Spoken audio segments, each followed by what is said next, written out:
Welcome everyone. This is the IronFX research team. My name is Angelo Zitis. I'm here with my colleague Peter Josif. And this is the week ahead video. Peter, would you like to give us an update on the events for the week to come on the FX industry? Well, with fundamentals running low this week, we could point out to the BoE interest rate decision, BoJ's interest rate decision, and the US employment report for October. Which of the three events is the most important in your opinion?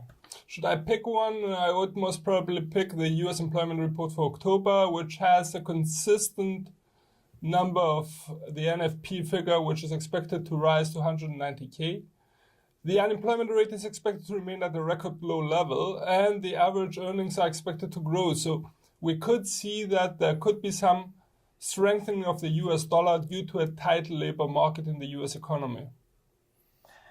Any other events from other continents you would like to... Another event which could be mentioned would be the release of Eurozone's, France's and Germany's HICP rates, the preliminary rates for October.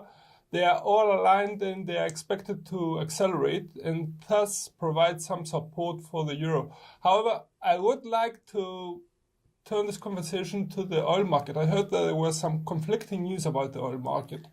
Conflicting news indeed. Iran sanctions remain in the focus of the market.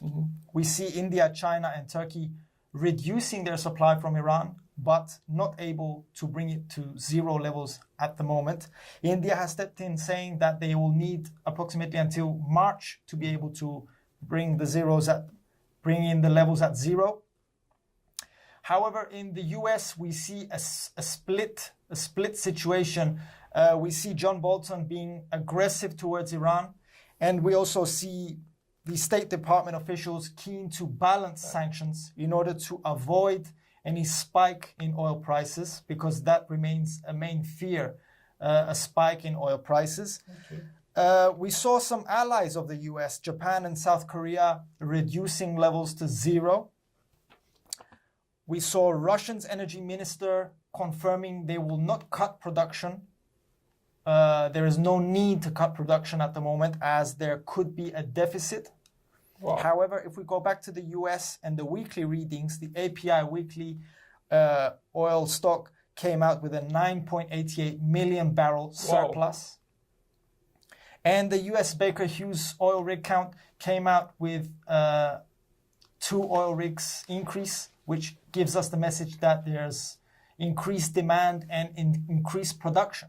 And they could continue in the near future, increasing production in the US. But still, the main focus is the 5th of November. So with the eye turned on the US sanctions on Iran, that should wrap it up for the week. More or less for me, Peter Josif, Angelo Zitis, my colleague, and all of us here at IronFX, best wishes for solid trading.